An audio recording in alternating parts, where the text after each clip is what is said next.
How can you not be pedantic? A stat blast will keep you distracted. It's a long slog to death, but they're sure to make you smile. This is effectively wild. This is effectively wild. This is effectively wild. Hello and welcome to episode 2484 of Effectively Wild, a FanGraphs baseball podcast brought to you by our Patreon supporters. I'm Meg Rowley of FanGraphs, and I am joined by Ben Lindbergh of The Ringer. Ben, I want to whack myself on the head with a rock. Don't do that. But I understand the impulse because we had a blissful few months there where we were focusing on the field mostly. Lima beans. Yeah, lima beans, loose bodies, thrusting in the outfield, how Bryce Harper brushes his teeth, frivolities. Yeah. And now we are once more forced to confront the CBA negotiations because they are in fact happening. And yeah, you know, we were able to put it on the back burner, at least the quote unquote trademark looming lockout there. Not that it wasn't still looming, but it wasn't so much a front and center talking point as it has become, unsurprisingly, this week. So we can get into it a little bit. I would just, my general note, relax, everyone. I know it's hard, but nothing has changed. Nothing has happened. Right. I know it seems like it has. I'm seeing a lot of sky is falling sort of reactions to what has happened here. But all that has happened is that initial offers and proposals have been exchanged and publicized. And there's very little about the content of those proposals that is surprising in my mind. Mostly each side proposed more or less what we would have expected it to propose, at least directionally. It's not as if the players came out and said, we want a salary cap. And the owner said, nope, not for us. That didn't happen. So if you look individually at each item here, okay, that tracks. So this was an inevitable stage of negotiations where you begin the negotiations, not just by having a getting to know you meeting, but by actually putting something out there. And that has to happen in order for everything else to happen.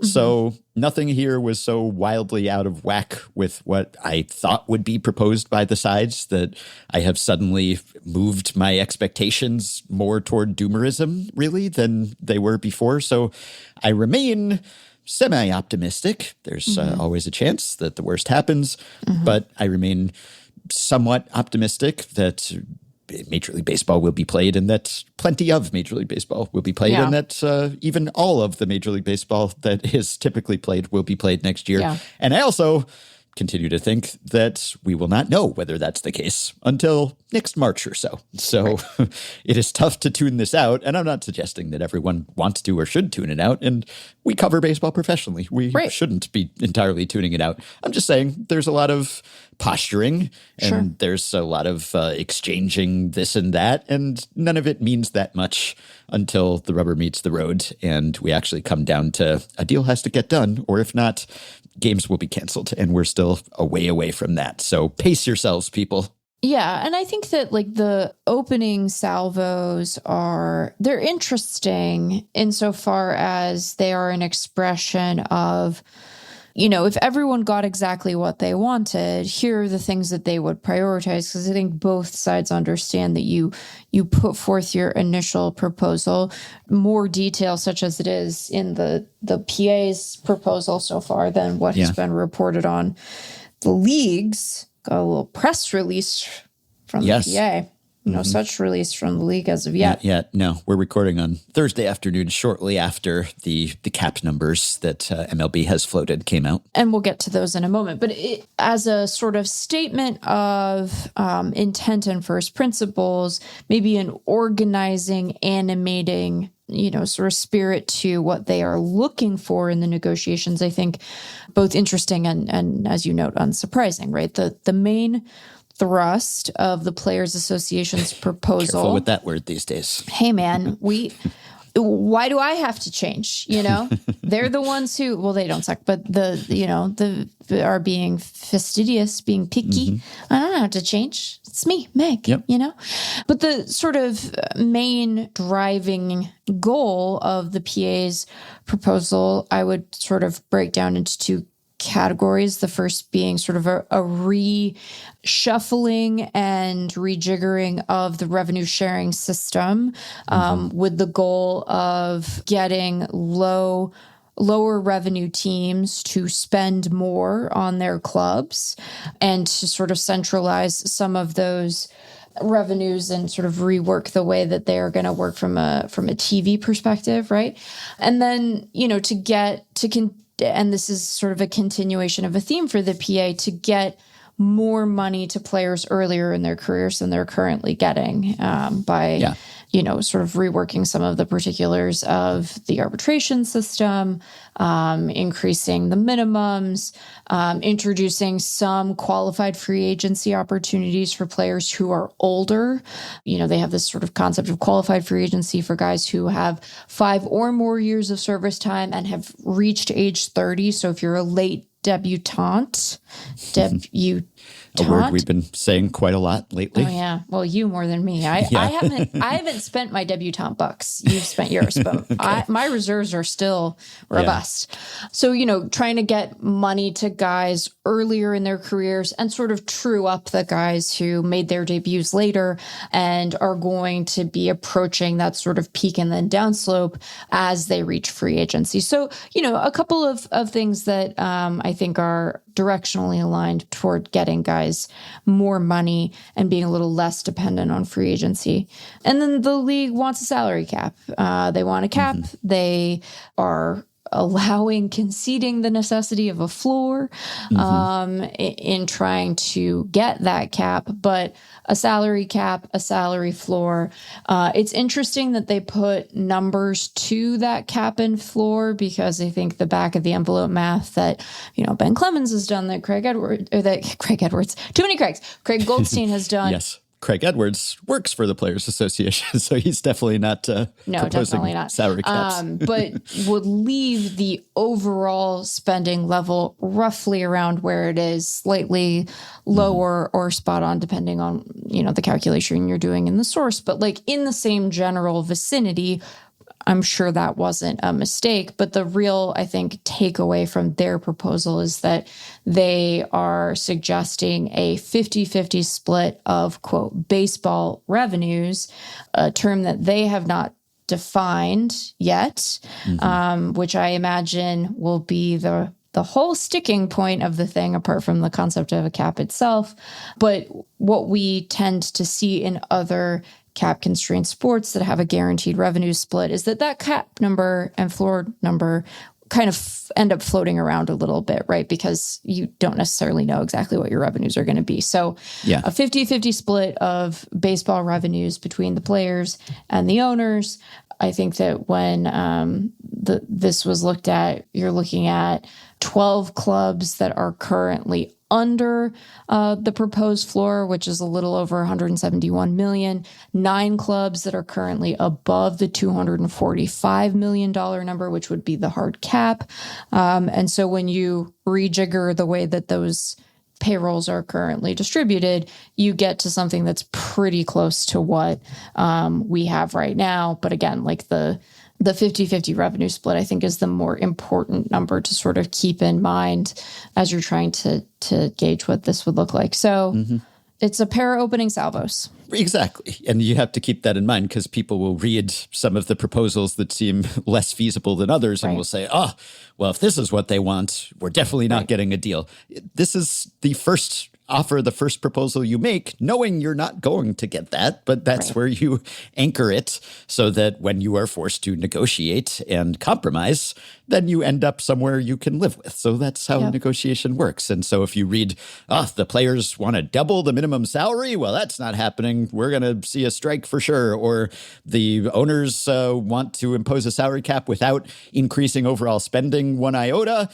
well, we're getting a lockout, the season's canceled. Well, look, none of that means that. It just means that this is where they're starting, and they start far apart, and then gradually, bit by bit, they get closer together.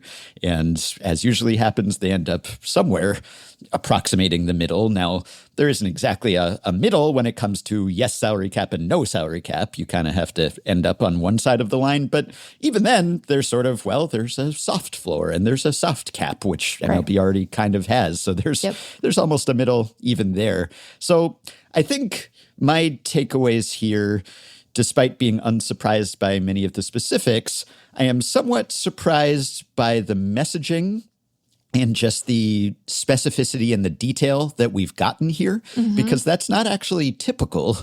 Of course, we get some inkling. We know what the sides are angling for, and things get leaked and they get communicated in one way or another.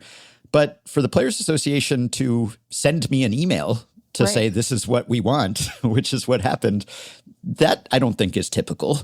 You don't typically get it all just laid out and put out in public with many bullet points just listing, here are our demands, our requests. So it is made a little more explicit and public than it typically has been. And I guess one slight reason for optimism maybe is just that MLB responded in a day, right? Because they've been meeting in New York here. And the last round of bargaining, the PA put forth its economic proposals around this time of year. But then MLB didn't respond until, I think, August. There were months between those things. Now, I'm not saying that that means the whole timeline is going to be accelerated. Ultimately, I think this is going to come down to March 10th or, whatever the absolute drop-dead date when we have to have a deal to start the season on time or relatively on time. It's going to be that.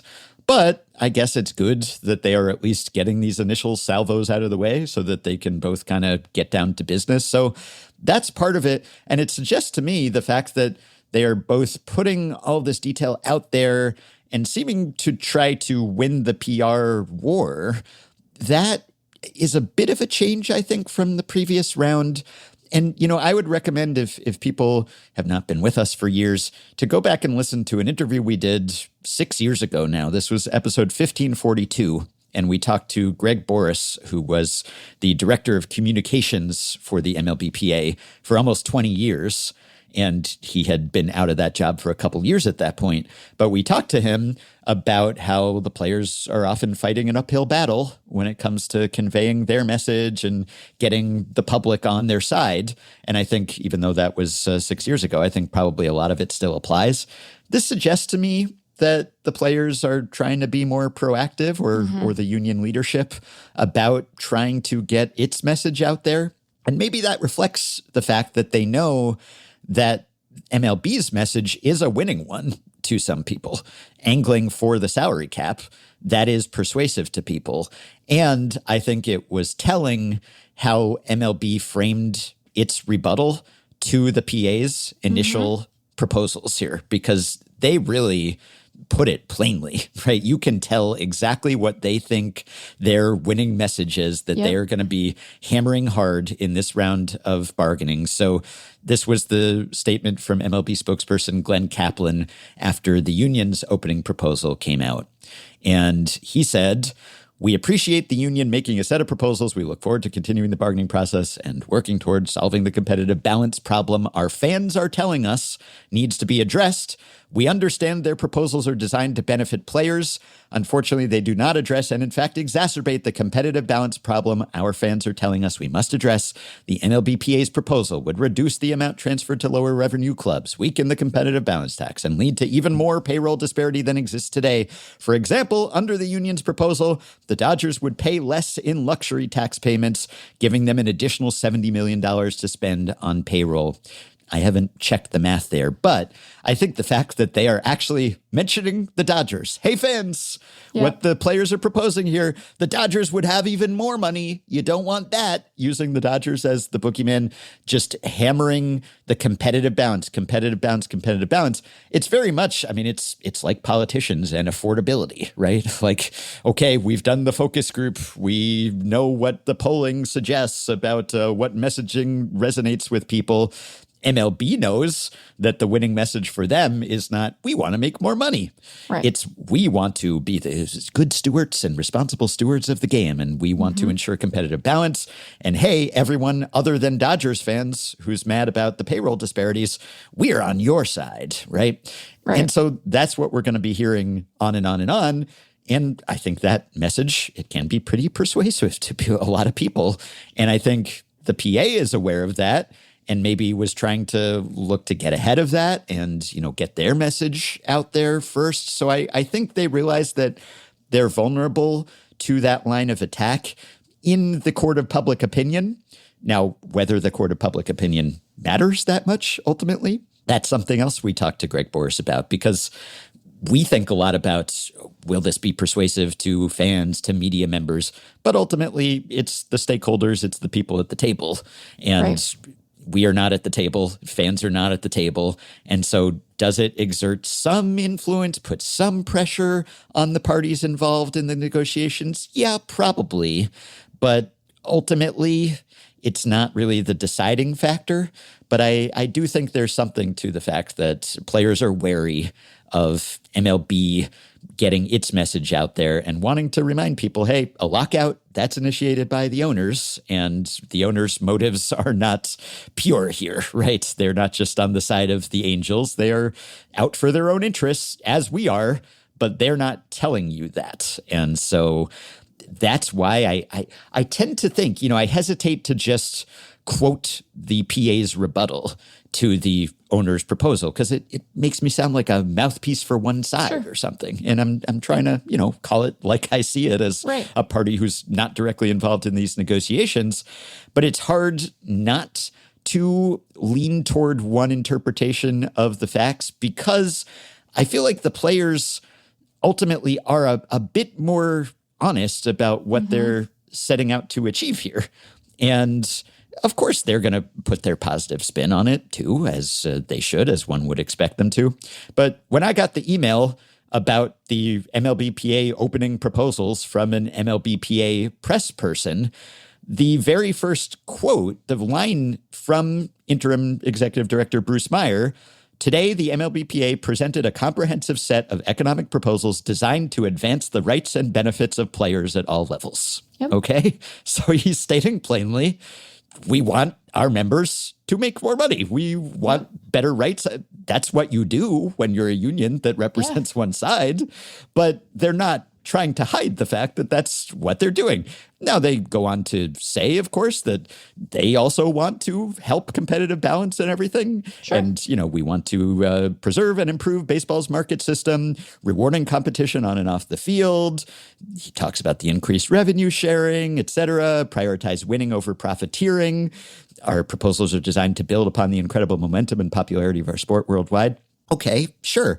But they're leaning with, we want to advance the rights and benefits of players at all levels, because we are the Players Association. So that's what the Players Association does. Whereas the owners, MLB, is not coming out and leading with that. We want to make even more money. They're coming out and saying it's all about competitive balance, balance, competitive. And it's not. It's obviously clearly not. And so if one side is being a bit more transparent about what its actual goals are, and the other is completely hiding the ball when it comes to what they want, reasonably, understandably, which is to make more money for themselves too, well, there's, you know, it's not a both sides-ism sort of issue. Like, there is a bit of disparity in how they are actually admitting what they are up to here, which is, you know, there's a similarity in what they're up to, but there's a dissimilarity in how they are explaining what they're up to.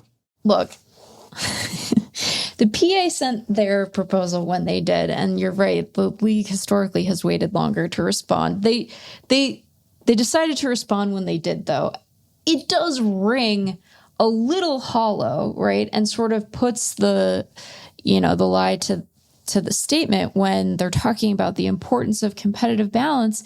Well, right now, 3 of the 6 divisions in baseball are led by bottom payroll teams. And one of the others has a record under 500 and is solidly mid-payroll, right? So it's like if you're just engaged with the sport as it's being played, it's like, yeah, the big scary Dodgers are still sitting atop the NL West. And it's not like the Braves have a minuscule payroll or anything like that.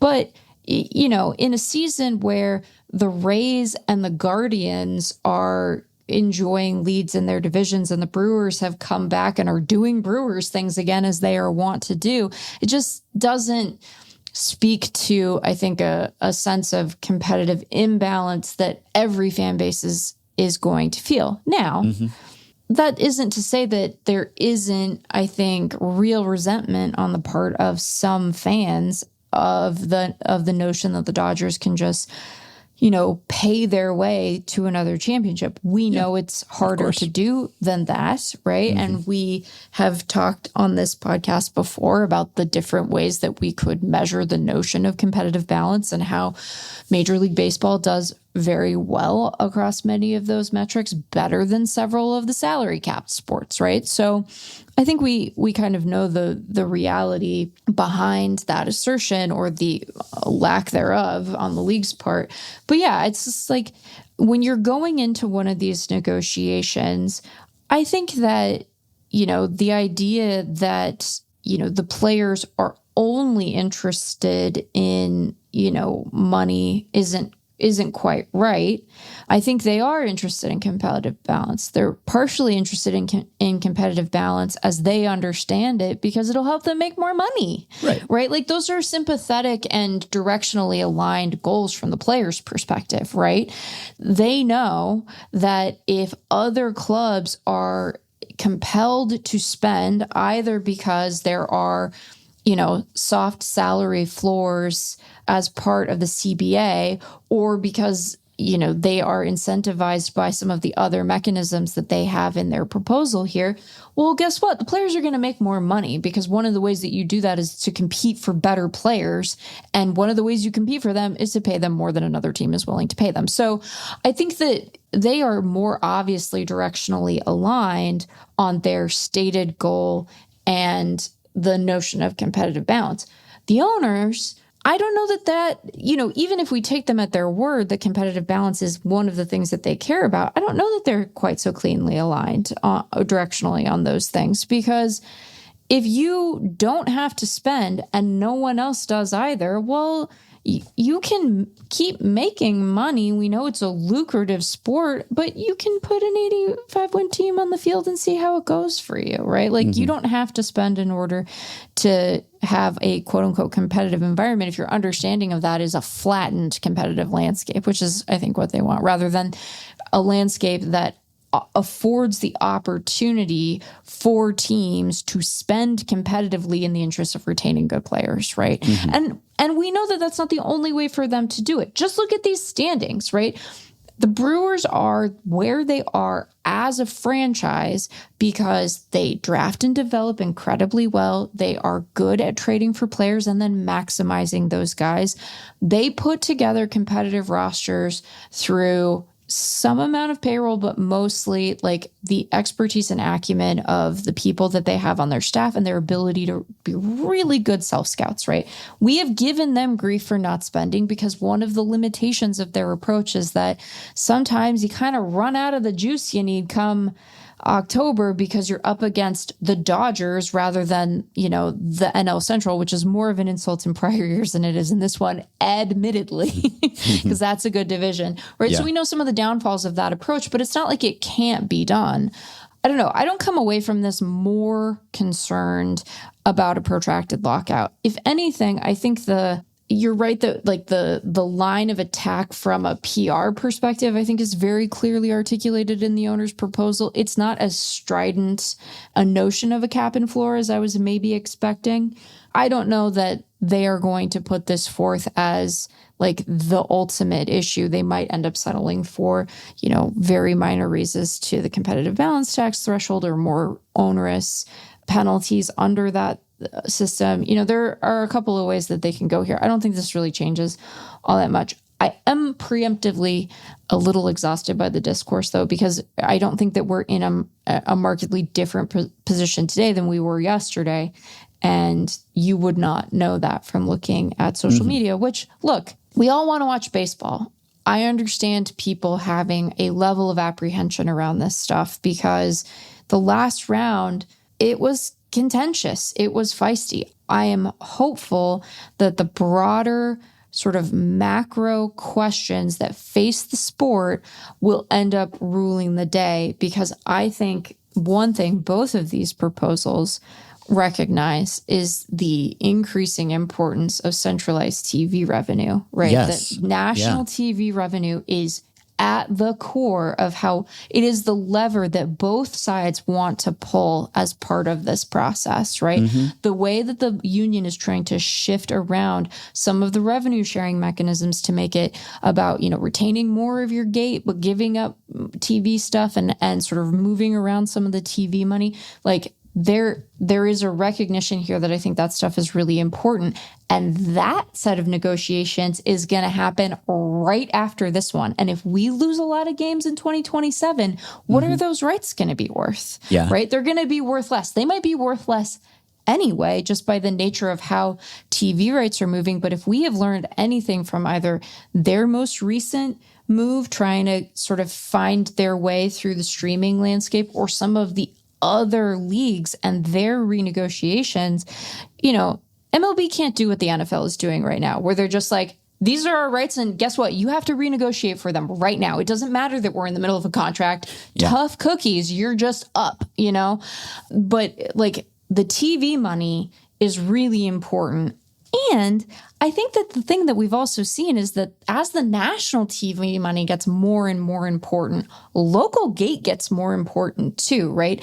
The number of teams that are going to be able to sustain themselves on, lucrative sweetheart RSN deals alone, increasingly shrinking, right? That's where the real disparity lies. I mean, it's where one of the disparity lies between Dodgers resources and everyone else, is that that deal is like a golden calf. That's not the metaphor I want. It's a very goose. It's a goose, not a calf. That's a whole different thing. We're not doing golden calves. We don't like those, but we like golden geese. We like geese, not geese. I mean, we feel very uncertain about geese. We're sitting here going, I saw them at the gorge and they seemed good, and now everyone's mad at them, and I'm not super invested, but it feels like a bigger discourse than this little band necessitates. Anyway, all of that to say that, like, I think that you want to preserve the value of the national TV deals, and simultaneous to that, you want to preserve the commitment of fans to go spend money at your ballpark, because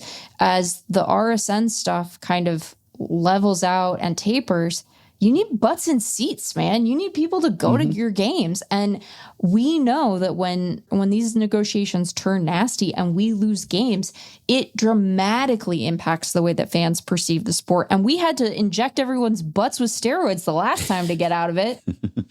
Yeah, I think it kind of recovered on its own, but it didn't hurt that there was that compelling race. But yeah, I think that actually made me slightly more optimistic, or at least bolstered my existing optimism, that there did seem to be a bit of alignment on that restructuring. You're looking for any sign of common ground, because mostly at this initial stage, everything's going to be diametrically opposed. We want this and we don't want that. We want the opposite of that. So when there's any hint of, oh, okay, maybe there's a little alignment here, maybe they could find some common ground and come up with some sort of framework. So that restructuring of revenue sharing or media revenues. Right. So Evan Drellick's piece on the MLB proposal, as you said, they're proposing a salary cap of $245.3 million and a floor of $171.2 with a 50-50 split of revenues for 2027. And look, 50-50, who decided it should be 50-50? Is 50-50 the most fair? And baseball revenue, of course, has been a point of contention, because owners are always trying to exclude things from baseball revenue. revenue. Right. And players are saying, well, it's built on the back of baseball. If you have a real estate development that is attractive because there's a baseball game going on, isn't that sort of baseball revenue? Nope. Say the owners, it's entirely separate. Right. The salary figures the league is using, Drellick continues, are based on average annual values, or what's commonly referred to in baseball as salary for luxury tax purposes. Player pay would be newly subject to an escrow system, as you alluded to earlier, where players would have to give back or potentially receive additional money once the league's revenues are calculated. As part of the change, all local media revenues in the sport would newly become central revenue, a major change Commissioner Rob Manfred has sought. And in Rob Mains's response to the players' proposal at BP, he wrote, and I'm skipping around a bit, under current revenue sharing, teams contribute 48% of all local revenues, ticket sales, sponsorships, local media, etc., to a pool divided equally among all 30 clubs. High revenue teams wind up contributing more than they receive, and vice versa for the lower revenue teams. The MLBPA proposal seeks to both expand and tweak this arrangement. Their proposal would increase the amount of local media revenues that are pooled while decreasing the pooling of stadium revenues. It would incentivize revenue sharing recipients to spend more money on their ball club by including extra payments to low-revenue teams that make the playoffs or have a winning record, and increasing benefits if players are lost to free agency. Or if they sign free agents, it would penalize low-revenue teams that don't spend the revenue-sharing dollars they receive and create a competitive integrity tax, penalizing teams that don't meet a spending floor. So it's kind of the MLB approach is more punitive. It's, hey, you're spending too much, stop spending so much.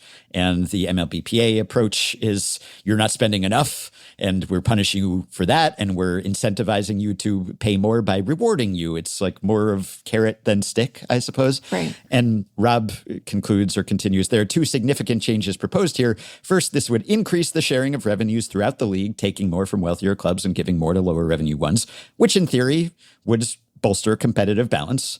Second, it would shift the basis of the sharing from all local revenues to a focus on media revenues. This would move MLB's revenue structure closer to an NFL or NBA model, where media revenues, largely derived from national contracts in the case of those leagues, are shared equally among all franchises. So there's a little bit of a mutual desire to remake revenue sharing there, and obviously there's plenty of daylight between them, but still, there's something there that maybe could be built on. But yes, ultimately, both sides are out to improve their positions, which is really their mandates here. But when in his rebuttal to the league's proposal, Bruce Meyer says, baseball is experiencing unprecedented momentum and owners are enjoying record viewership, revenues, and franchise values. Billionaire owners are not seeking to cap their profits or asset values, only player salaries.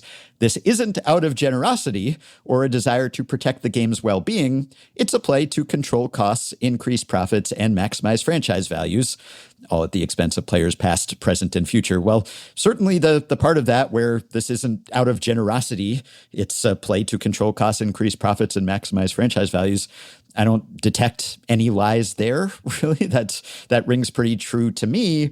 Whereas when you have Rob Manfred going on TV, like talking to Pat McAfee, and is pitching this entirely as competitive balance. Like that's what we're after here. We're all about the competitive balance. Are you now? Well, it's not that they don't want competitive balance, but that's not what Manfred is leading with here, right? And so, I guess reasonably so, because saying we want billionaires to have even more billions, well, that's not going to be a winning message either. But Manfred said the lack of competitive balance in the game is going to be the cornerstone issue of the negotiations with the MLBPA. And I don't think that is really the cornerstone. I think the cornerstone is we want to make more money. And the players are admitting that more or less. Evan Drellick just wrote a big feature about franchise values. And it's not a secret. It's not news if you're paying attention to this, but it was a good rundown of what is maybe motivating owners here. And there's a little jealousy. You'd think, well, what could MLB billionaires possibly have to envy about other people? Well, the other billionaires in other sports are maybe making even more billions than the MLB billionaires are, because the franchise values have appreciated to an even greater degree. So we talk all the time about how it doesn't seem like there's such a thing as a bad investment in a sports franchise in a popular league. And look at how the franchise values have appreciated. And they have. But in other leagues, they have grown by even greater leaps and bounds, and these valuations are even more multiples of the revenue that the teams are taking in. And when you have owners who maybe became billionaires in some part because they have an unquenchable appetite for more money, and they want that. And in the billionaire clubs where they're hobnobbing with other billionaires, I think they're looking at the grass being even greener, though the lawn is lush in MLB as well. It's true that the growth in franchise valuations has outstripped MLBs in other leagues, in the NBAs, in the NFL, certainly. And they want some of that for themselves. And they think that getting the cost certainty of capping spending would help. And it probably would. So, from their perspective, I guess it makes some sense to pursue that. And there's all this private equity investment and money flooding into MLB. And the PE people are saying we could get even greater returns. And there's no limit to the returns that they want. And, the piece talks about how some franchises that have been put on the market in MLB, the offers weren't quite what the owners of those teams were expecting. And we've seen the Angels, the Nationals, the Twins were on the market and then they were off the market. Well, there is a commonality among those teams, of course. And Bruce Meyer pointed this out too. And did he call them dog shit owners? I would have admired Bruce for that. Not in public, as far as I know, but behind closed doors, perhaps. But I think there's a difference between those three teams and the Padres, who did get more money and did go ahead with the sale. They set a record. They set a record for MLB franchise values in their sale. And one of these ownership groups is not like the others when it comes to the investments that they have made in winning and making compelling products and getting people to come to the games. So is that an MLB problem? Or is it an ownership problem with certain ownership groups? And maybe it could be a bit of bucket A and a bit of bucket B, but it's certainly a bunch of bucket B, or I lost track of which bucket. But when teams are telling you we're not trying and we're not really attempting to get you to purchase tickets and subscriptions to see us, well, then maybe it sort of makes sense that they're not going to get the offers that they want there. So anyway, this will play out for a long time. I will say I saw some people immediately dismissing the MLB salary cap proposal as unserious and unworkable and, this is a joke and everything. And obviously in its present form, it's not going to work. But it didn't immediately strike me as so far from the realm of reasonability that it's an insulting proposal to make. Like, obviously the players are going to reject it. They may reject it in any form, but it's better than before, at least, which is a low bar to clear. But the last round of bargaining, it was so far from the realm of possibility because the floor was so low that time. And yeah, of course, you're not going to get the players to accept this if you're not really raising that cap to a level where the overall spending would be increased. If the spending's going to be flat and you're also restricting the upper bounds, well, no, that's not going to fly. But to me, at least, just on the face of it, before I did the math or anything, I thought that the floor was maybe higher relative to the cap, certainly than it was before.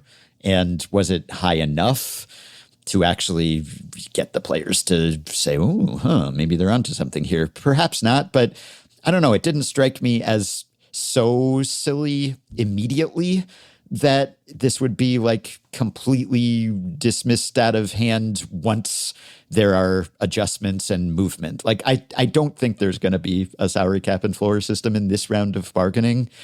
I don't think they're going to get there.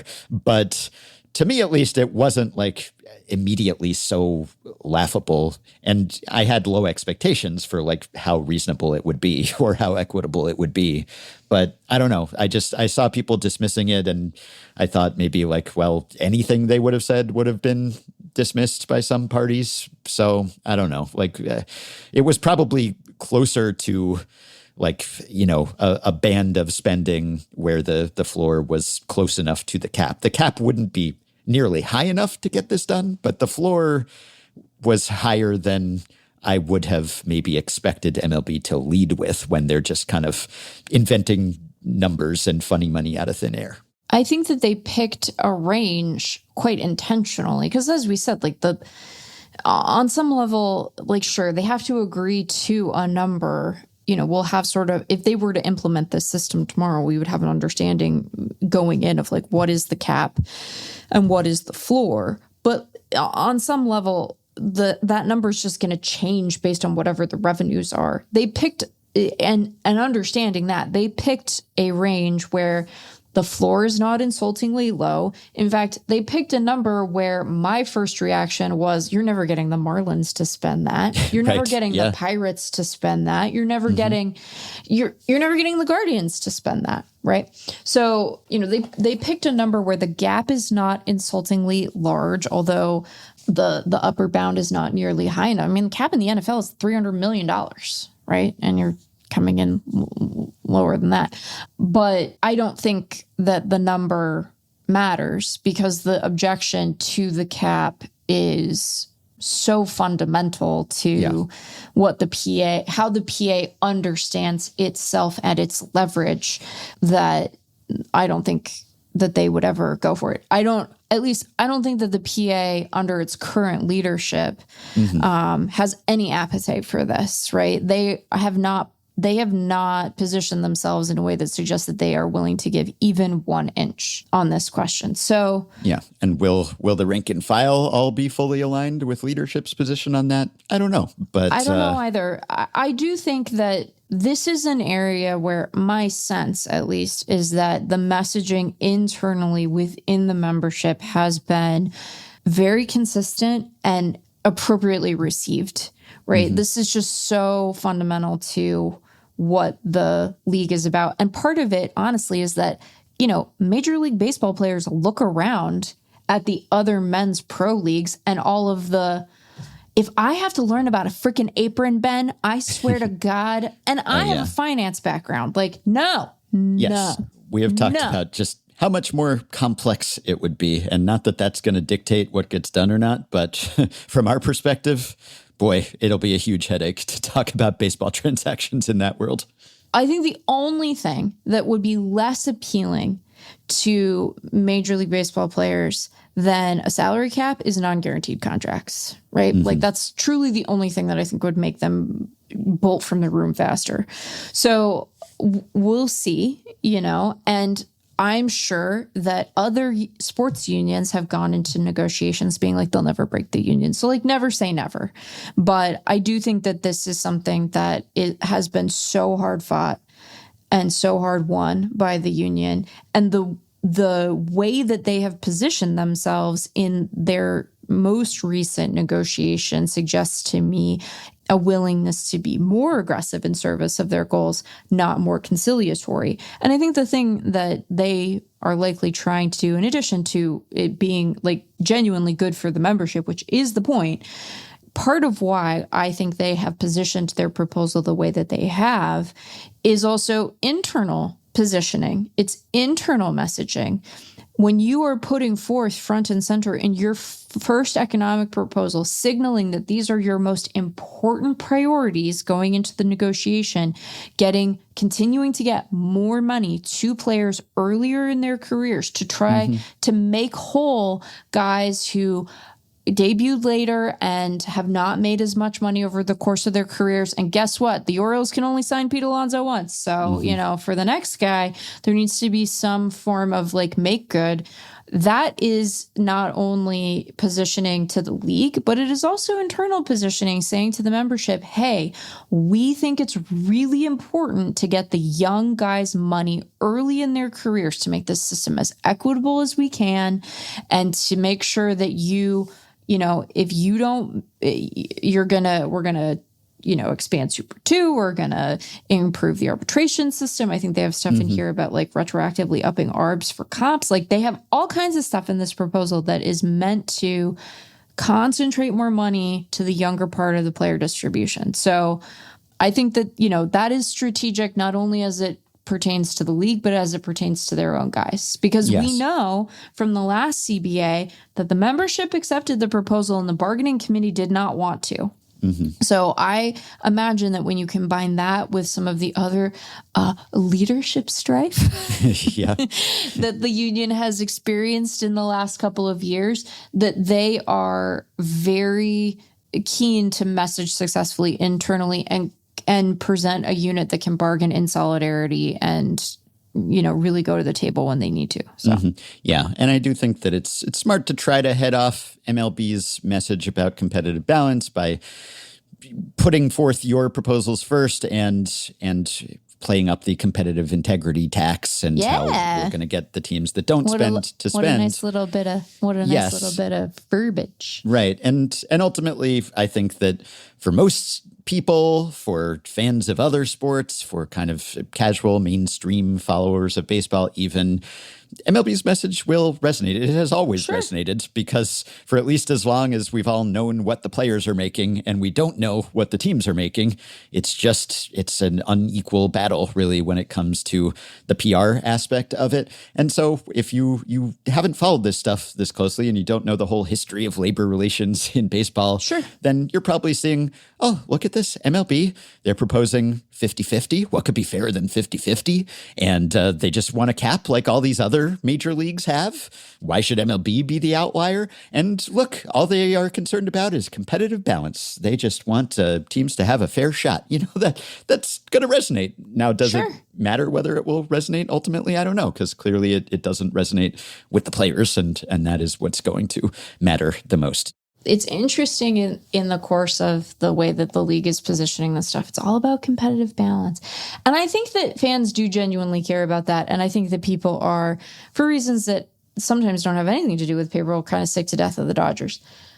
But here's what I think fans really care about. They want there to be baseball, and they want tickets to stop costing so goddamn much. Yes. Yeah. And nothing in the league's proposal and the unions either, so that I can, be fair here, but nothing about this, unless you really can convince people that their tickets are a direct result of the cost of payroll, unless you can convince them of that, which and I think plenty of people are convinced of that, but I don't think it's true. People are, but they also aren't, right? Because everyone who's gone to a baseball game of a losing team is still it cost me how much to get into that game? It's not like losing teams don't charge for their tickets. They might charge a little less than... Some losing teams are big spending payroll teams today too, but even lower payroll teams, yeah.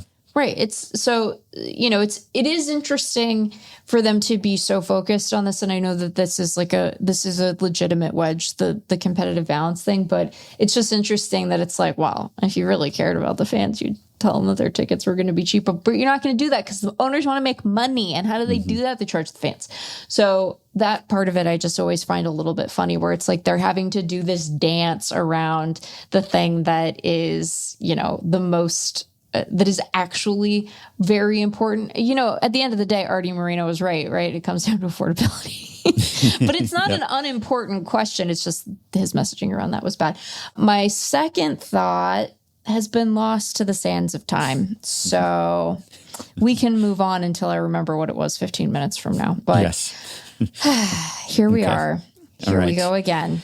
Yes, here we go again. But it won't be wall-to-wall CBA stuff here on Effectively Wild. We will cover whatever is newsworthy, and this was newsworthy, I think, if only to frame people's expectations or reassure people or put this all into perspective. But there will be a lot of blow-by-blow and back and forth, and we do not want the podcast to be just 24/7 CBA exchanges, because it won't amount to much until I remembered. It It didn't even take me 15 minutes. Yeah. The other thing that I will be very curious to see, and I think some of the positioning in this speaks to it, and we'll be revealing, historically, you're right to say that, we know what the players make. We don't have great transparency into revenue. We have sort of a general sense of it through various estimates, but we don't know, to the dollar, except for publicly traded teams, what they are making from a revenue perspective. And even there's accounting stuff that makes it a little obscure. So that has allowed the owners to be these greedy millionaires, and the players, for whatever reason, have not been able to, I think, counter as successfully as we might want them to, that why aren't you mad at the billionaire who owns the team rather than the millionaire who plays for him? Because it's very often him.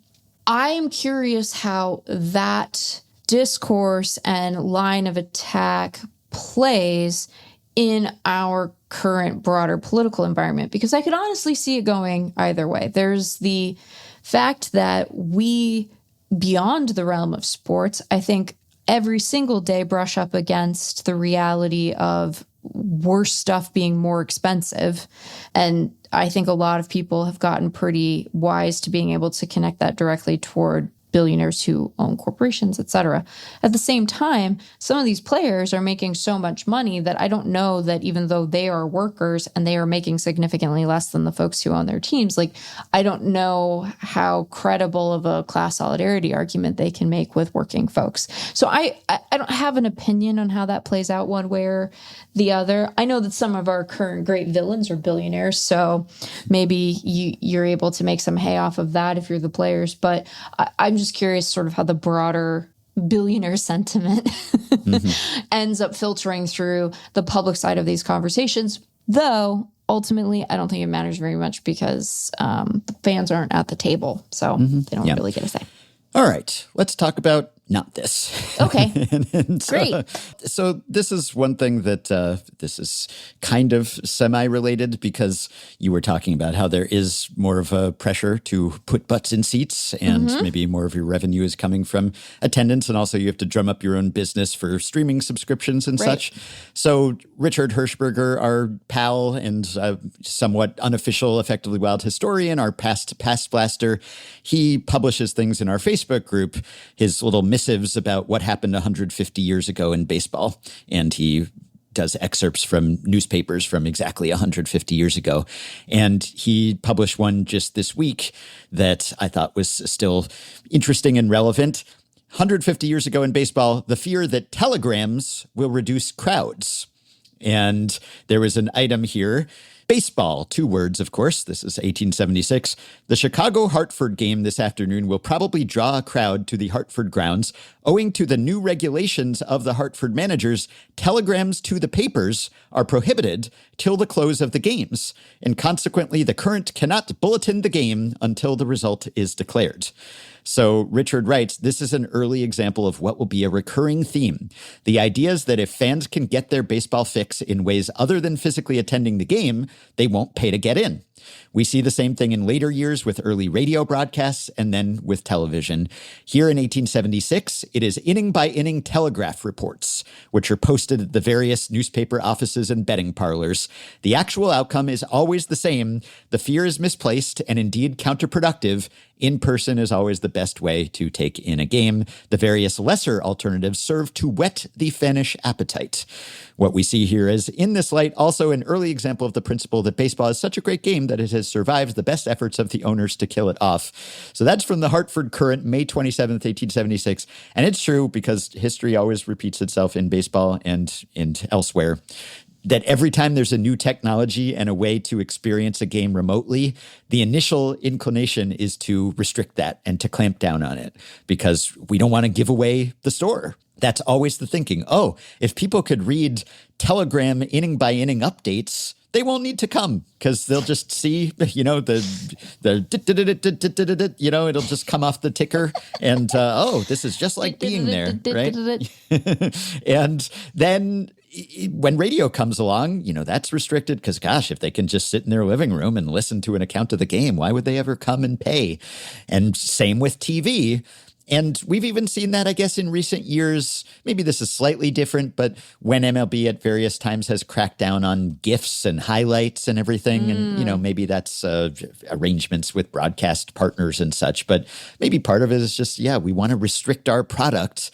And it always seems to turn out that it's beneficial to put at least a lot of your product out there so that you can kind of get people in the door and then they realize, hey, this baseball thing sounds great and maybe I should show up in person.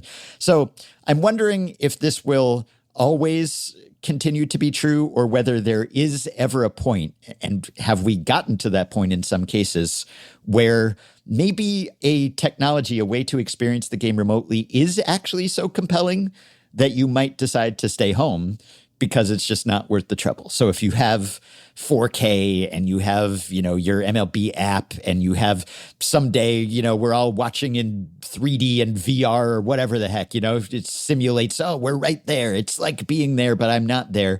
Will there ever be a point where that at-home game experience, that consumption becomes such an appealing alternative that you won't actually go to the game? I'm wondering about this because now it seems like there's more of an emphasis on getting people to go to the game. Yeah. So it's like, have the broadcasts gotten too good? Has the streaming availability of everything? Because there are certainly times where I have thought to myself, do I want to go to this game? Gosh, I have to commute and I got to get on the train and I got to do this and that. And I could just turn it on my massive TV, not to brag about my TV size here, but what are you working with these days, man? What am I working with? Is it a 65, 50? Okay. It's not taking up the entire wall, but it's large. It's large. I spend a lot of time watching stuff on the screen. It better be big, or playing stuff for that matter. So could we ever get to a point where okay, the first few alarms about this were false, but now it turns out that it's just like being there and you don't actually have to be there? Or will it always be, this is just a taste of the real main attraction? I think we're already there. And it's not something we have to worry about. Does that make sense? I think that the in-home viewing experience is, maybe I'm underestimating the appeal of VR, although I don't think I am. But I think this is as good as it's going to get. We're reaching the upper bound of high def for one thing, right? Mm-hmm. We're not going to be able to tell the difference beyond 4K, it seems. Yeah. If you're a person who likes to be at home with your snacks and beer that isn't $12 and doesn't come in the big cans, which are a scam. Can I just say the big cans are a scam? You think they're not, but they are, because the bottom half of that can is warm by the time you get to it. So big cans, scam. In the beer context, I can't speak to other big cans. That's none of my business. Get a draft. Don't do the big cans, because you're gonna go, oh, I'll drink it fast. Why? You're an adult. You're not 21 anymore. You can't do that. You have work in the morning. Yeah. Okay, savor. Yeah. Get a normal sized beer, and don't do the big cans. They're a scam. If you've made that determination, I don't think that the ability to suddenly put on a VR headset changes the equation for you. I think there are two competing sensory experiences, and where you fall on them might determine your natural instinct to go to the ballpark. One of which is, how much time do I want to spend watching gambling commercials, and how much time do I want to spend being yelled at by the PA because it's so loud in here. Not the Players Association, public address. Not the public. Yes. I do not mean to impugn the yelling of the PA. Sometimes one must yell in service of a good bargain. Yeah. Negotiations, they get contentious. They get a little shouty from time to time. But I think that the creature comforts of home and the quality of the broadcasts were already there. And it's about your instinct and desire to go be out and about with people. And really, it's about how much does it cost to go, right? I think that the ticket price piece of it matters way more than oh my God, now my TV's 4K. I can see every bead of sweat. You could see through his pants before. Now you don't need 4K for that. There's giving that show away for free. Yeah. So yeah, you're right. Yes, if the ballpark experience is not reasonably priced and also they're assaulting your eardrums, then those are compelling reasons not to go. But you don't have to hear freaking over under every commercial break and 4 times an inning on the broadcast either. It's true. You're still seeing signage. There may or may not be some sort of sports book at the ballpark, but it's maybe a little less in your face or in your ears. It's less intrusive. It really is. I, as a person who is increasingly rankled by the gambling ads, because doesn't Kevin Hart have enough money? Does he really need more? Kevin? Yeah. Jeez, have some self-respect. Anyway, it's constant. You're just inundated. And then they do the reads on the broadcast and they do the little thing on the bottom. And now we have to watch those ads for the prediction markets where they're like, are aliens on the golf course? And is that one of the golfers who was on the Live Tour? I don't even know which ad you're referring to. I haven't seen, but it's one of the Kalshi ads. It's the Bryson DeChambeau, right? DeChambeau. You made him sound so fancy. Yes, isn't it DeChambeau? Come on, now. I guess. He was a Live guy. Yeah. So anyway, I'm not worried about that piece of it. Maybe I'm underestimating something, but I think that the thing that will drive the instinct to go to the park is mostly the cost of going to the park. And also, it's a social experience for a lot of people, right. which is tough to replicate in your living room, no matter how big your TV is. You kind of want to sit with someone, not that you can't have someone to sit in your living room, but it's a little bit different. It's an outing. It's an excursion. And that's a big part of the appeal of especially baseball, when even in the pitch clock era, there's some downtime. There's time to chat. If you can hear your companions over the drone and din of the PA. So, yeah. Right. Sometimes they have a DJ. I never have a DJ at home. That's true. That is a point in favor of watching. Or I'm my own DJ, so I don't mind. Right. At home you can watch Big Inning, which is that was a good ad to MLB TV. Although I always sound like I'm saying beginning. Yeah. Like, have we gotten to the beginning of Big Inning? That's the same word. It sounds DeChambeau. You made him sound so fancy, which is hilarious given who Bryson DeChambeau is. Yes. And I might not know what that guy looks like, but I have heard from him enough to be like, he's not fancy. Yeah. He's extremely online. He'd always be streaming, always be promoting in some way. Yeah. Oh, boy. Okay. I meant to mention, though, emblematic, I think, of this maybe increased urgency to the messaging. And I hope this isn't a humble brag, too. But like people on both sides, like people at the union and people at the league, and maybe this is a case for you. I'm sure it's not unique to me. But like I've had a lot of those folks reaching out to me. Oh, yeah. Just like more than ever before, I think. And when they do, and it's just, sometimes I wrote something, or sometimes they just want to be like, hey, if you ever want to, you're writing, so you're talking, we're here, you can, consult us. So, they're probably doing this with many media members. I'm always like, me? Do you think I'm more influential than I am? I don't know that I'm changing hearts and minds that much that you need to expend this kind of time and capital selling me on what your position is. Anyway, I don't always take them up on those offers, because I kind of have some sense of what they're going to say. But I have gotten much more outreach from people on both sides just wanting to like put forth their message, which, I don't want to allow to influence me. But the fact that they're even thinking that that's worthwhile or that's a priority for them. And if they're talking to me, then how many other people are they lavishing that attention on? So again, that just kind of, I think, reinforces that they do want to win that PR war, even if that is ultimately not determinative. Okay.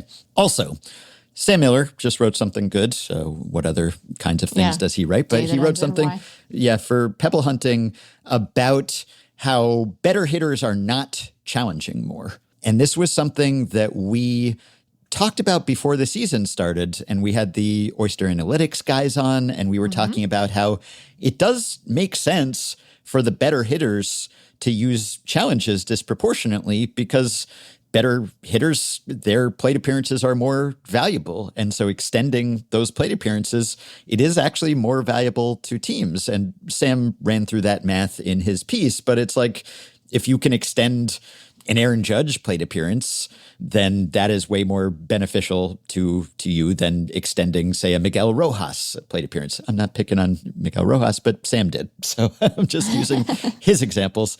But mathematically speaking, there's just a way bigger difference in how those hitters produce depending on the counts. Like Judge is getting a much bigger delta there in his typical production.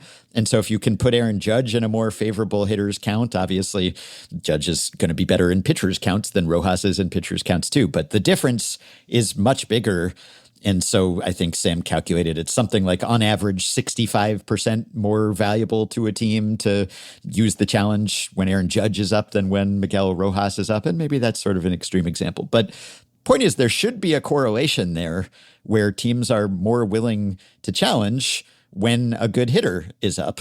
And we wondered whether that would cause discord in the clubhouse if certain guys are allowed to challenge and other guys aren't. And it's just, hey, nope, you're not good enough to challenge. You're not even worth just using, possibly expending, risking this challenge on because you're a lost cause. You're not good enough. Like, why even bother? No, we're going to reserve all our challenges for this guy, for the good hitter.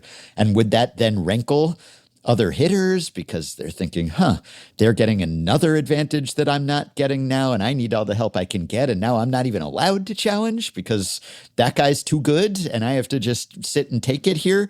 And it turns out that that's not really happening, that there is next to no correlation thus far between how productive a hitter has been this year and how frequently they challenge. Yeah. And there's not much of a challenge on the defensive side either, because it should apply the other way too, where you're more willing to challenge as a catcher or a pitcher, I suppose, when a good hitter is at the plate, because you want to get that advantage and neutralize that good hitter. It's more valuable to you, the defensive team, to do that when a good hitter is up.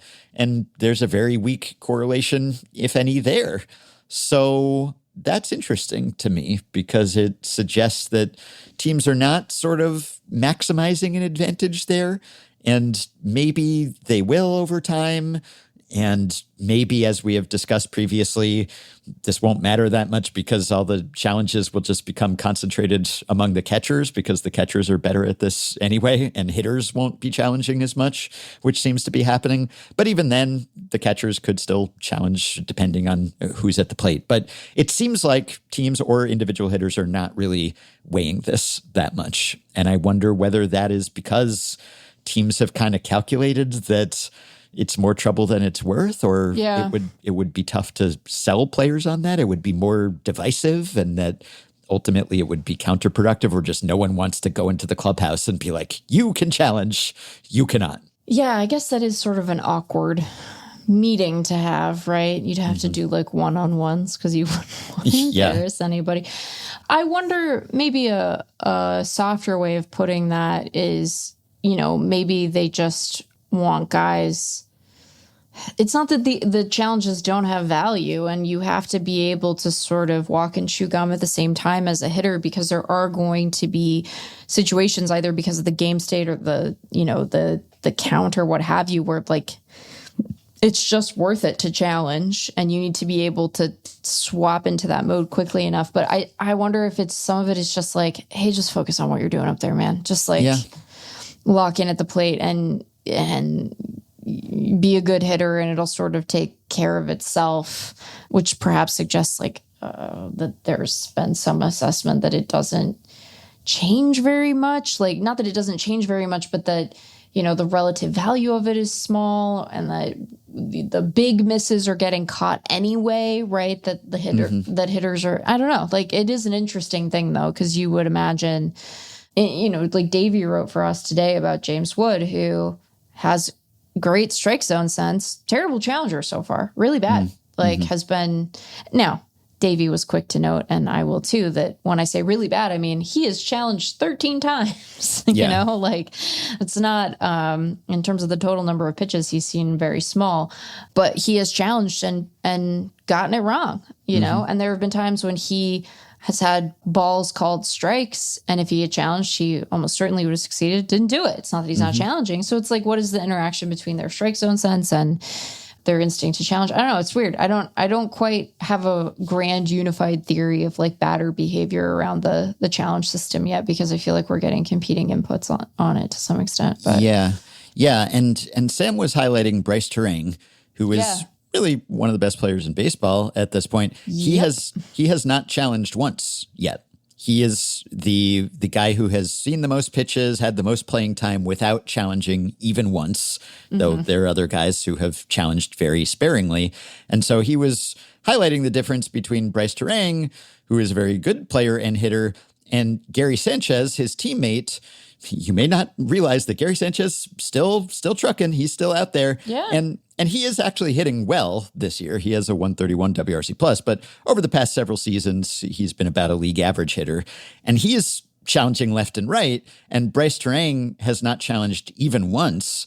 And the Brewers seem to be a team that does have some team-wide philosophy, as we have discussed. They, like the Marlins, have a real disparity where their catchers challenge often and their batters do not challenge much at all. And that appears to be maybe a team-wide philosophy that, hey, we want to emphasize, even if it's not a blanket ban on batters challenging. It's just, here's the way we want to lean. And yet they don't seem to have that same philosophy when it comes to, say, telling Gary, hey, maybe you shouldn't challenge as much, or at least telling Bryce Terang, maybe you should challenge more because you're a really good hitter and it's beneficial to us. You know, he's had some calls go against him that in theory he could have corrected. It is kind of wild to me to go this far because don't you think if you were Bryce Terang, don't you think you would want to try it at least once? Yeah. Like I would want to at least take it for a test drive and say, oh, how does this feel? And I guess I get it if you've been in the big leagues for a long time and you're like, oh, am I an old dog? Can I not learn this new trick or something? I've gotten by without this far. Sam mentioned that Nolan Arenado just finally challenged. He had gone a while without doing it too. And he looked like he didn't quite know how to do it or what the signal was. He looked kind of awkward. But Bryce Terang, he's in his fourth season. He's 26. I'm sure, you know, he played with the challenge system in the minors and ABS in some form. So I wouldn't think that would be so set in his ways. He can't do it. Maybe he does think it's a distraction and he just wants to focus on his hitting. And if so, that seems to be going just fine for him too. Sure. But you would think, try it at least once, right? Like, don't be so set in your ways or single-minded that you can't take advantage of getting a call corrected for you once in a while. So you'd think that the Brewers, and for all I know they have, but you'd think that even if they didn't go to Gary Sanchez and say, Gary Sanchez, stop challenging, you're not good enough, they might go to Bryce Terang and say, you are really good. So to be clear, you are fully empowered to challenge, and we encourage you to challenge anytime you think. The other thing is that not only are good hitters better at hitting, and thus you would want them to be at the plate longer, but you might think that they might have a better sense of the strike zone too. Right. Like Bryce Terang has a really good sense of the strike zone, and he walks a lot, and he's very selective and everything. And that doesn't necessarily correlate like we were talking about. It's not that the good framers are great challengers or that Juan Soto is a great challenger or something. And maybe it's sort of a skewed sample in some cases with the catchers, as we were saying, because, you know, if you get more of the calls going your way initially, then there are fewer low-hanging fruit overturns available to you. So it's just going to look like your worst challenger because you have a higher degree of difficulty on the challenge opportunities that you're presented with. But you'd think Bryce Terang, clearly he has a good eye at the plate, so he might have a good sense of, and Sam even had some gifs of times when he seemed to think that a call had been blown against him, that he was like shaking his head or something. It's like, Bryce, you can do something about this now, buddy. Yeah, you have the power to change that call that you seem to think is incorrect. So that seems to be surprising to me. But yeah, on a league level, thus far, does not appear that that's going the way that you would think it should. And teams or hitters appear to be leaving a little value on the table here. And I wonder if it is because it's a difficult thing to sell. And, you know, I was thinking this as I was reading, and then Sam ultimately mentioned it, but it's not as if there aren't other ways in which teams telegraph to players, we think you're better than your teammate. Because whether it's the batting order, right? Like that alone, okay, if you are a good hitter, we think you're a good hitter, you're going to bat somewhere in the top of the order. If we think you're a bad hitter, you're probably going to be at the bottom of the order. Right. So that right there, you're already sort of sorting hitters and telling hitters what you think of them. And things like sacrifice bunting, certain guys do it, certain guys don't. Certain guys are too valuable. You want them to swing away. And so that's always understood. Or the rotation order, you anoint someone your opening day starter. That's your best guy. And so there's always that sort of implicit ranking and hierarchy of players. Yeah. But maybe it's a little different to just go to someone and not just drop a lineup card, but have to tell them like you're allowed to challenge or you're not. But I wonder whether some teams will overcome that awkwardness because they think they're leaving value on the table. It's a tricky thing too, because, maybe we should ultimately think this, but I don't know if we should assume that it's a static skill, right? Like one would imagine that you could theoretically get better at challenging over time. Maybe like there could be some elasticity to that as a skill. I also think that like the degree of, and I'm sure teams are thinking about it this way, they're not simply looking at success rate, but like the degree of the miss and the circumstance really matter, right? Like if you're narrowly missing, or if you're winning a challenge, but the gap is so tiny that like it was a reasonable sort of 50-50 ball strike call under the prior regime before we had the relief of challenges, right? Are you really able to draw anything from that player's sort of skill to challenge, right? If it's really basically a 50-50 call and we are able to measure it minutely enough that it can be overturned in a favorable way for your team. So I'm just curious sort of how confident are teams that they know who's good at this, right? Because it just hasn't been that many challenges. Even the guys who I think are making regular use of it and doing it fairly well, we're still talking about a sample so small that like if it were any other skill, would you really say that you could say anything about it? You know what I mean? Yeah. And so I'm just curious whether I share your curiosity, not only because there's like the human piece of it. How do you manage that conversation to say, hey, we just think you're fundamentally incapable of this thing. Yeah. And so, no taps for you, but also just like how certain do teams feel they are about, that skill as it currently stands, and how much potential for change do they think there is? Because there are skills that guys exhibit and you think that they're going to stick forever. And then sometimes you get weird vacillators, right? You get guys who are like good at framing one year and then they stink at it the next. And you're like, what's going on? And then it's like, I was too far back, or I was too far forward, or whatever. So I am curious about what that ends up looking like over the long term, because I just don't think that we know yet. Yeah. I don't know if teams have more data than we do because I'm they sure have they do. done drills and simulated it with the traject machine or in the cage or whatever. Yeah. That may have happened, but even then, unless you're subjecting your players to some sort of study where, they're seeing in hundreds of pitches and deciding whether to challenge or not. No, I think most of what the weight would be on for me now is just the situation, the leverage, obviously the location of the pitch, and just what inning is it, and what's the score, and are there base runners, and how many outs, and all that. And also at least a little bit on the quality of the batter, but it wouldn't really be much on the skill of the player because I don't have confidence in that now as far as isolating the challenging skill. Okay.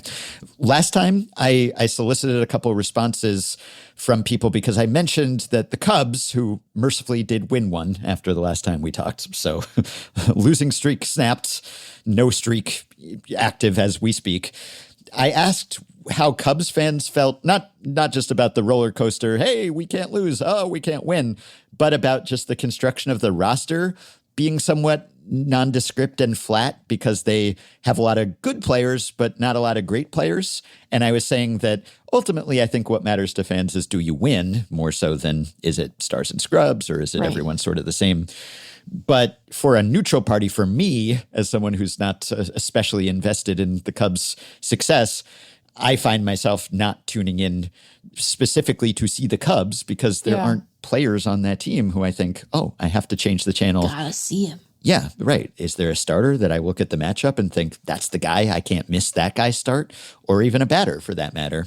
We got a couple interesting responses from a couple Cubs fans who didn't disagree with that evaluation of the team, but I think provided an interesting perspective from the fans' point of view. So David said, basking in the glow of the Cubs finally breaking their losing streak, I thought I would offer a defense of the Cubs viewing experience. Obviously, a fan's viewing experience is greatly enhanced by their team winning, which hasn't been on tap much lately. But winning and losing aside, I think the anti-stars and scrubs brand of baseball the Cubs play is great for the fan viewing experience. I recognize that it may not be as fun for neutral observers, though. I think there is a difference in how fans and non-fans watch a game. Sure. Many fans, myself included, tend to hyper-focus on the negative aspect of their team, like ruining the upcoming at-bat from the player they think is an automatic strikeout, or feeling like no lead is safe with their weak bullpen looming, or mentally penciling in a loss when their least favorite starter's turn in the rotation comes up. The Cubs are far from perfect, but when going good, they just don't have a lot of frustrating holes. The guys at the bottom of the lineup, like Dansby Swanson and Carson Kelly, give pretty good at-bats. Their pitching, at least, was very deep before injuries. They play solid D all around the diamond, and Counsell avoids most of the bonehead decisions. All in all, they just don't have too much of the things that typically enrage fans, even though they have literally Michael Conforto, but even he is good. When I have my neutral fan hat on, though, and I'm just flipping through MLB TV, it makes sense to me to seek out more star power because I'm inherently more optimistic in that mode. Oh, hey, Shohei's pitching. He's good. Or, ooh, Nick Kurtz is coming up next. So that's David's take. General baseball fans equals optimistically seeking good players to enjoy. Team fans equals neurotically living in fear of bad baseball players ruining everything. And David said, maybe that's just me, but I don't think it is just him. No. It's definitely not just him, because we got another email from Patreon supporter Peter, a Cubs fan, who said, on the subject of the Cubs having a bunch of perfectly fine players, it feels incredible as a fan. You don't feel like any spot is a real weakness as opposed to a stars and scrubs lineup. So that's interesting. And that I think that rings true, maybe. So maybe the absence of frustration is the best you can hope for, really, that it's not the ups and downs, because it's true that we all have a negativity bias that's kind of hardwired. We remember the worst things that happened to us more so than the best things typically. And it's worse to lose than it is good to win. There's a line in The Only Rule to that effect. So maybe that tracks that the greatest frustration is just like the automatic out. And so just not having automatic outs, not feeling like you're ever out of it, or that there's a non-competitive pitching appearance or plate appearance, maybe that's the best thing you can hope for as a fan. Yeah. That's an interesting thought. I think there's something to that. I think that there is. I can appreciate why it is more a fan's experience of watching a team than just some randos. Because, like, I'm going to watch Shohei, you know? Yeah.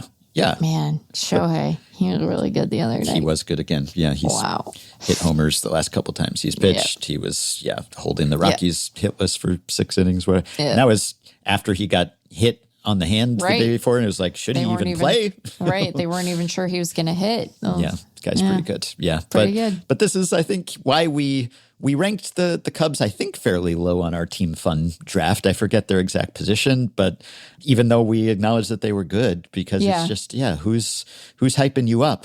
But this is an interesting dichotomy, and I think it is well observed by David. I will keep this in mind.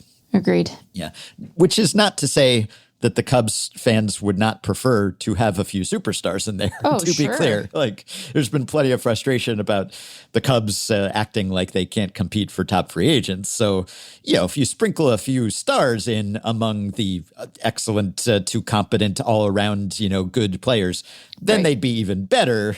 But maybe it's more about not having the replacement level killers, to use Jay Jaffe's terminology, not having the abysses, the sub-replacement level guys. Yeah.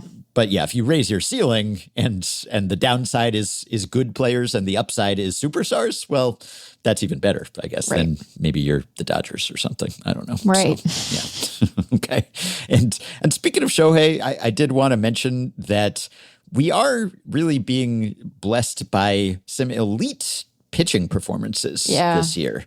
Pitchers who are on pace for the sorts of individual seasons that we have not seen for some time. And I know part of it is league offensive environment being a bit depressed and scoring not being super robust right now. But even with the advanced stats and WAR or whatever that adjusts for the league environment, we are seeing some pitchers on pace for some pretty superlative seasons and heights that pitchers haven't reached recently, because even the best pitchers in baseball, given the innings totals that they tend to accrue these days and barely having any 200 inning guys left, there's just sort of a ceiling on how valuable you can be. And so even though we're still seeing, the odd 8, 9, 10 win season from position players, we have not seen that from pitchers lately. And I was starting to wonder whether we just wouldn't anymore, whether individual pitchers were just kind of capped at, 6 WAR or whatever. And you still need just as many innings from your pitching staff, but it's being distributed more widely among many pitchers, which is part of the reason, I guess, that the union wants the minimum salary raised so much, is because a lot of guys are making that minimum salary. Yeah. Right. So if you look at the on-pace leaderboard at FanGraphs, though, right now, we have a bunch of pitchers who are on pace to reach some heights that no pitcher has touched for quite some time. Yeah. And I know you might think, well, sure, on pace, everyone's, going to be on pace a third of the way through the season for something that they don't ultimately reach. But if you look at the batter on pace leaderboard, you have Bobby Witt Jr. on pace for a 10 WAR season. Yep. Well, he's done that before, and then you have Jordan and, the names, Andy Pajes, 8 WAR season. Well, I know. Maybe that's somewhat surprising. But the values are not wildly out of whack with what we have seen over a full season. So some individual guys will regress and others will get hot. But yeah, it kind of looks like if the WAR leaderboard ended up with the leaders having numbers like this, 1 10 WAR guy and 2 8 WAR guys and 4 7 WAR guys and several 6-something WAR, like maybe it's a bit more than we'll end up getting, but it's in ranges that we've seen. Whereas on the on-pace pitcher leaderboard, we have Christopher Sanchez, who has just decided that he does not allow runs any longer. Yep. So he's 2, maybe 3 starts away from Oral Hershiser territory. So, And everyone on this podcast who wasn't Meg was like, oh, the NL Cy Young's all sewed up. And I was like, I don't know. We should have some respect for Christopher Sanchez. And who was right? Me, Meg. I was right. Yes. Did I say it was also? I don't know what I said. Anyway. No, you did not say that. But you were dismissive. You were dismissive of Christopher Sanchez. Well, and his he has innings. picked up his pace. Yeah, it's true. Because he's been much better of late. He's up to 44 2/3 consecutive scoreless innings. So it's incredible. That's not too shabby. So he's okay, and maybe we're catching him at his height. Yeah. He's tall. I mean, you would and think also, so. He's very good. He's been good for a while now, but he's on pace for a 9.4 WAR season. And we have not seen the likes of that in some time, at least FanGraphs WAR. Right. So last year, we talked so much about how great Tarek Skubal and Paul Skeens were, and they were, but 6.6 and 6.5 WAR. And those guys were under 200 innings pitched apiece. And then 2024, the leaders were Chris Sale and Tarek Skubal, 6.4 and 6. And then 2023, if we go back, the leader that year, there wasn't even a 6 WAR guy. Zach Wheeler was the leader at 5.9. And so you really have to go back to 22 was the last time. No, even then, Aaron Nola, Carlos Rodon were right around 6 WAR, Justin Verlander, Sandy Alcantara. It was starting to seem like 6 WAR was sort of the ceiling for an individual pitcher. You had to go back to 2021. Corbin Burns was at 7.5, and he had 167 innings that year, but he was just so ridiculously good. And then Zach Wheeler was at 7.2 with upwards of 210 innings pitched. It was looking like maybe the starting pitcher who was 7+ WAR was like deader than the dodo. And now, maybe not. We'll see if some of these pitchers fall off the pace, but Sanchez on pace for 9.4, Cam Schlittler on pace for 8.3, Jacob Mizrowski on pace for 8 WAR. Yep. So 3 guys on pace for 8+ WAR, plus Davis Martin at 6.8, Joe Ryan 5.9, Kevin Gossman 5.7, Dylan Cease 5.6, Reed Detmers, my man, he's finally the hype, the prospect expectations. I always believed in Reed, 5.5 WAR. Same as Shohei Ohtani on pace for 5.5 pitching WAR. So there's a height and a depth here that is pretty impressive. We have not seen anyone reaching these peaks or even this many pitchers at this range. So I don't know how many guys will actually end up there, but the fact that it's even in the realm of possibility, again, some of these guys are just so lights out, so dominant. It is pretty impressive, which that's incredible. I like. Starting pitcher, not dead yet. Christopher Sanchez on pace for 229 innings. There you go. I know it makes you nervous. That's the thing. It makes you nervous a little bit. I'll take the under on that. But this is like Verlandarian. Verlandarian. Yeah. So that's the next Star Wars movie, Verlandarian. And Grogu, he's back. We don't know why. He's back. Starting pitchers also back. Yeah. The demise may be not greatly exaggerated, but perhaps slightly exaggerated. We have engaged in mild hyperbole on the demise of the starting pitcher. You can see why we didn't call it that. It doesn't roll off the tongue. So get into aces. Aces are back, baby. Aces in are 2026. Back. Yeah. And last thing, I think, I am very relieved that Kendall George, Dodgers prospect, seems to have avoided serious bat dog inflicted injury, because I was worried about the fine institution of the bat dog, because those who didn't see, Dodgers outfield prospect Kendall George, who is a speedster, a slapster. Yes. And, he's going to put it in play and he's going to run. And he ran, but a bat dog who is a bit hasty in discharging his duties. I forget the gender of the bat dog. I'm not familiar with the dog in question. But, ran out there perhaps ahead of time, missed their cue. And George, to his credit, did not steamroll the bat dog. And George altered his trajectory and came up limping a little and looked quite frustrated by the fact that this could have been something serious. And it turns out the MRI revealed no ligament damage. So it looks like perhaps there's a second opinion coming, but maybe the worst has been avoided. And that's a relief to me as a dog lover, and thus a bat dog lover, that, all it would take probably is one prospect to hurt himself because a bat dog got in the way. And bat dogs, sometimes they don't wait until it's time for the bat dog to come out. And that's part of the charm of the bat dog, is that the dog's going to do what the dog's going to do. And usually they're pretty well trained and they fulfill their duties, but also sometimes their inner dog takes over and they think, ball, or bat, or whatever. Got to go get it. Got to fetch. And if a player's in the way and that player did suffer a serious injury, well, maybe the charming minor league institution of the bat dog could come under fire. So I'm glad that maybe we've gotten a reprieve here. I like how you're, to be clear, I don't like it, and I don't want to make it seem like I find it funny. You are talking about it like they're going to kill that dog. No, they're not going to. They're not going to kill the dog to the farm upstate. It they're not going to bite him. No, it didn't. But the dog might be forced to retire. Right, I know, but to put everyone at their ease. They're not going to put down the dog. No, this isn't like a pity that he got away. Like this is. They're not going to. The dog is going to be fine. Regardless, it might be unemployed, but it's going to be okay. But it did. He was trying to get. It's such a sad little video for what it is. Because the dog's so happy. The dog's so happy, and Kendall George is trying so hard not to ram into the dog. So his heart's in the right place, but then you can tell right away that he is in discomfort, and there's not really contact to speak of, and those always make you the most nervous, especially for fast guys. You're like, oh, God. Yes. It's a non-contact Zoom, vroom, vroom guy injury. That tends to be pretty devastating. So, it does seem like we have avoided the worst. And just, again, nothing bad is going to happen to this dog. No, but this is a real concern for the institution of bat dogging, because... Is it?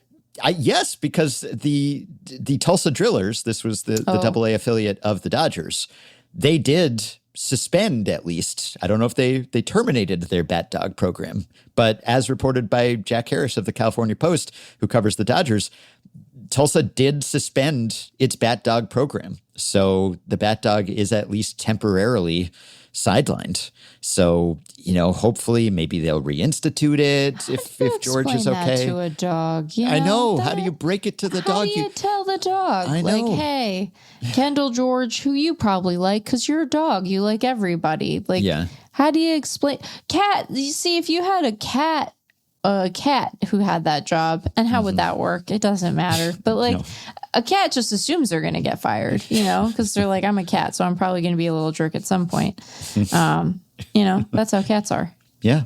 But if this had happened, then maybe it would have spread, and other teams that have a bat dog or considering a bat dog, they would have thought, Kendall George, and ultimately, like, the risk, I suppose, is still present. This is judging by the result and not the process. And so the fact that maybe Kendall George was spared the worst case outcome here, well, it doesn't mean that he or someone else couldn't potentially run into the same issue with a bat dog. But the way that we make decisions, it's often like something bad has to happen for anyone to do anything differently. And maybe this wasn't bad enough to derail the tradition. It's just like a weird freak kind of a thing. It is a weird, look, I understand it's adorable. It is a weird thing, though. It is, yes. To have a bat dog. Because, really, the biggest thing you worry about, I would imagine, isn't some injury befalling one of your players, because thankfully that hasn't been something that has really happened before and was avoided for the most part here. The main thing, I'm gonna do a second version of the same swear. The main thing you worry about is the dog taking a shit on the field. Like, that's what you really worry about, is the dog being like, I must relieve myself now. I am a dog. Someone forgot my walk. And then they do on the field. That's what you worry about. But that's not so bad in the grand scheme of things. Players are spitting out seeds and gum and who knows what else. You're right, but also those are not the same thing. It's a little different. And like, what if you slip on the, or what if, what if a kid slips on it? Like, if they're running the bases or something, and then it's like, that's disgusting and sad. Yeah. I don't think we're going to get bat dogs in the big leagues. Although I remember the Nationals did briefly promote Bruce, their bat dog, last year, but it was just their AAA bat dog, but it was more of a ceremonial thing. They kind of called up Bruce retiring. I think it was like some sort of pups in the park, promotion. Bark in the park? Pups in the park? I think they called it pups in the park. They call it pups in the park. Some teams are doing like a cat at the park night, and that's the craziest thing I've ever heard of in my entire life. And I say that as someone who doesn't want to be there. No, I can't imagine. I can't imagine a creature that would want to be at the ballpark full of people less than a cat, except maybe me when I have a migraine. That's the only other creature that wants to be at a ballpark less than a cat is Meg with a migraine. It's a bonkers thing. It's the bark in the park. I think a friend of the pod and friend of each of us, Emma Bachelari, noted that she has a suspicion that there are more bark in the park nights than there used to be. And I think that that's true. And I find it kind of odd. I like dogs. I'm not anti-dog, but the phenomena of bark in the park is, well, it's a little strange, isn't it? That you can, I understand, obviously making space at the ballpark for like service animals, but just your dog. How do you know how your dog's going to do at a ballpark? The second time you have a better sense, but that first time, taking a lot on faith. Yeah, it's true. I'm just saying. Yeah, Grumpkin would not care to go to the park. I don't think that wouldn't be her best habitat. Would you just tuck her into your jacket? Yes, I could conceal a mini dachshund quite easily, I think, but I don't think she would enjoy it. So then it becomes kind of selfish, perhaps. But many dogs would enjoy that milieu. So you got to know your dog, I guess. And the Tulsa Drillers bat dog is a 4-year-old Belgian Malinois. Am I pronouncing that correctly? I hope. I think it's Am Malinois. I classing that up? Am I doing a? I mean, you did put a little extra on it, but I think within the realm of acceptable extra. Yeah, I'm not doing a DeChambeau. It's like Rochambeau, not DeChambeau. DeChambeau. This is the least classy man alive. You can't make him sound fancy. Yes, it's That's true. not But allowed. Achilles is the wait. Achilles is the dog's name. Yes. Wait a minute. Okay, I didn't know that part. That's bonkers. They named. George didn't hurt his Achilles. It was more his knee. I know, but still, you can't name the dog that carries a bat around. And look, it's not going to wield it like some sort of an axe murderer. Why would an axe murderer wield a bat? I don't know. Maybe they lost their axe, but you can't name it after a part of the body that snaps. Yeah, or one with a fatal flaw. It would be like, here's our dog Tommy John. Like, what in the world? Here's our dog Scoobleskope. And I guess this was Achilles' heel, that sometimes he might run out and get in the way of Kendall George. And, speaking of another sort of freakish injury, but did you see that Yuri Perez of the Marlins hurt himself stretching? And I'll tell you how I found out about this. 19 people mentioned you on social media. Is that how you found out? I got an email because someone tagged me on Reddit because there was a post on there. Headline, Yuri Perez left his start against the Blue Jays after he appeared to injure himself stretching in the dugout in between innings. And he was dealing, I think, and it was like after 4 innings. And he was sort of stretching around and trying to stay loose or whatever. Yeah. And maybe stretched a little too far and hurt himself, and it was a hamstring thing. And he said it was extremely painful. And I'm not sure what the prognosis is, but sometimes I get that in the hamstring, even as a non-stretcher. It's more of like a Charlie horse, like a fleeting little. But this I found out about because I got an email because someone tagged me on Reddit, and I got a notification, and the comment was, Ben Lindbergh's weird agenda against stretching is finally proven correct. Could have done without the weirds. It is weird. I'll accept agenda, but weird agenda. And then someone responded and said, Now, I forgot about that whole saga. Man's really been vindicated by the baseball gods. No. Maybe. Just saying. Static stretching. No need for that. No need for that in the dugout. Careful out there, Yuri. Yeah, come on, Yuri. We want to list You're you. young and limber. You don't need to stretch. But is he a limber?